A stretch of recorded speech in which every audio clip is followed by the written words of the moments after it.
5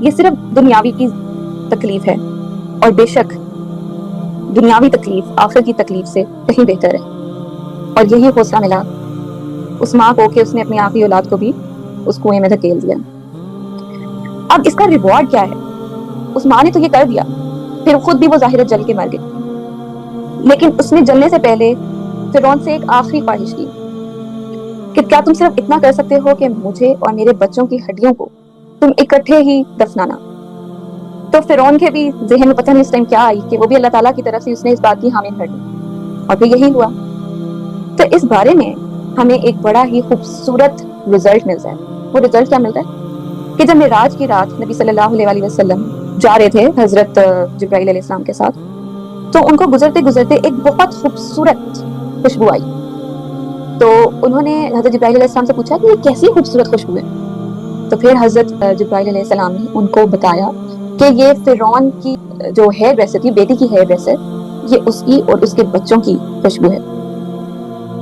تو آپ سوچ سکتے ہیں کہ وہ جنت کی خوشبو بنا دی گئی،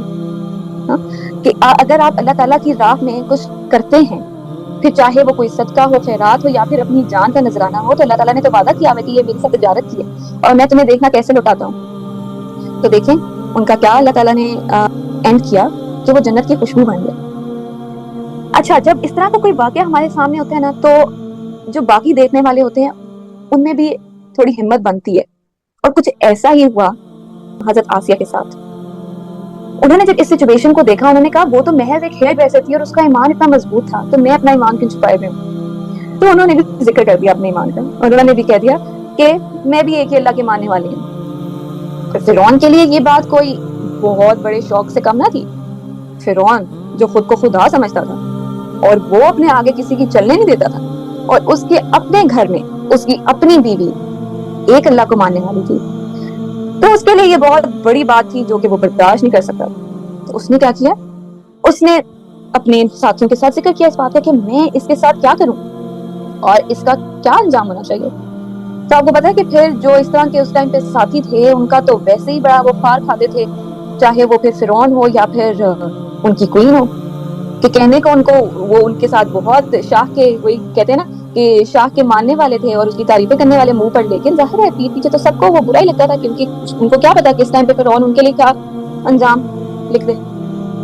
خیر، فرعون نے جب ان سے ڈسکس کیا تو انہوں نے کہا کہ آپ ان کو برے سے بری سزا دیں۔ اب آپ سوچیں کہ ایک ملکہ جو کہ شروع سے ایک شہزادی کے لیے زندگی گزارتی آ رہی تھی اور پھر شادی کے بعد وہ ایک ملکہ بن گئی، کتنی نزاکت ہوگی ان کی طبیعت میں، لیکن اب ان کی ٹیسٹ کا وقت آ گیا اور فرعون نے ان کو چھوڑ دیا ایک کھلے صحرا میں۔ ان کو لٹا دیا گیا بغیر کپڑوں کے تپتی ریت پر، اور ان کو رسیوں سے باندھ دیا گیا، اور ان کے اوپر اتنا ظلم و ستم تشدد کیا گیا، اتنا کیا کہ وہ کرتے کرتے فرعون کے غلام جو تھے وہ تھک جاتے تھے اور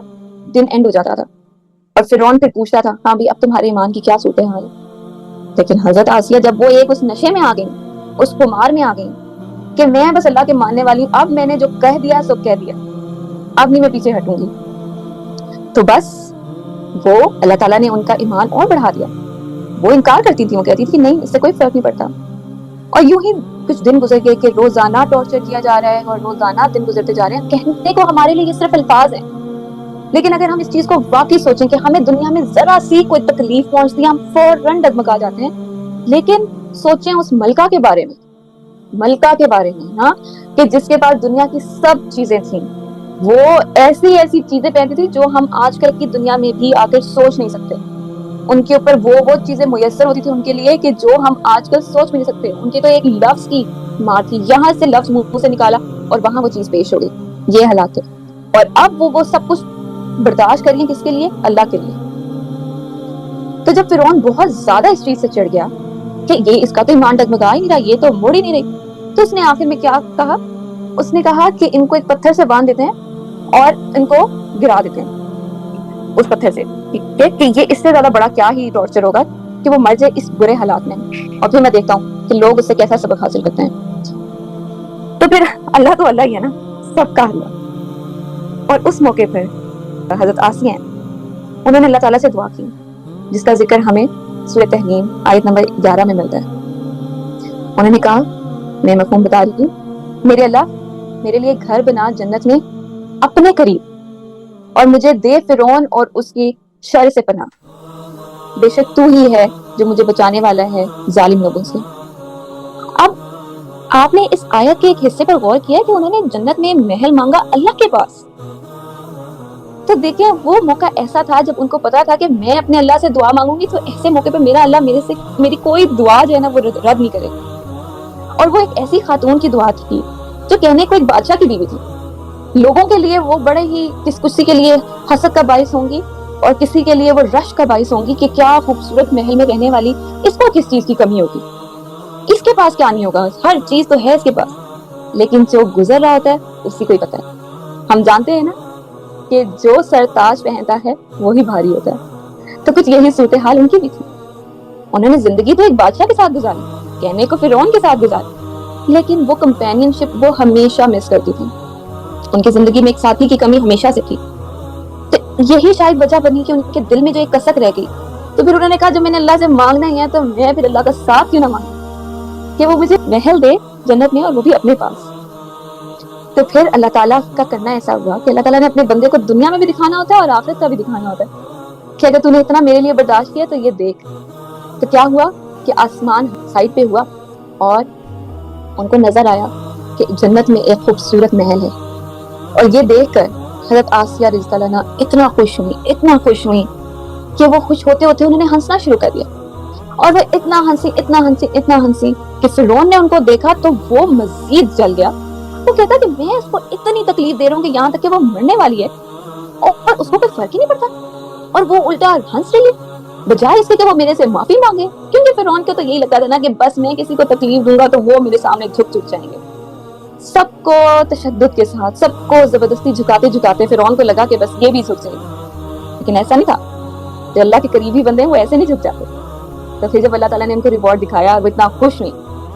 تو بس پھر فرعون نے کہا، حکم دیا کہ اس کو چھوڑ دیں، اور ان کو جیسے ہی چھوڑا گیا تو کچھ روایات میں آتا ہے کہ ان کا جسم ابھی زمین کے ساتھ نہیں لگا تھا اور ان کی روح پرواز کر گئی تھی۔ تو کچھ یہ باتیں ہیں، یہ واقعہ ہے جو ہمارے لیے ایک مشعل راہ ہے، ہمارے لیے سیکھنے کا باعث ہے کہ یہ دنیاوی مسائل ہیں۔ ہم جو سمجھتے ہیں کہ بس میرے سے زیادہ تکلیف کسی نے برداشت نہیں کی،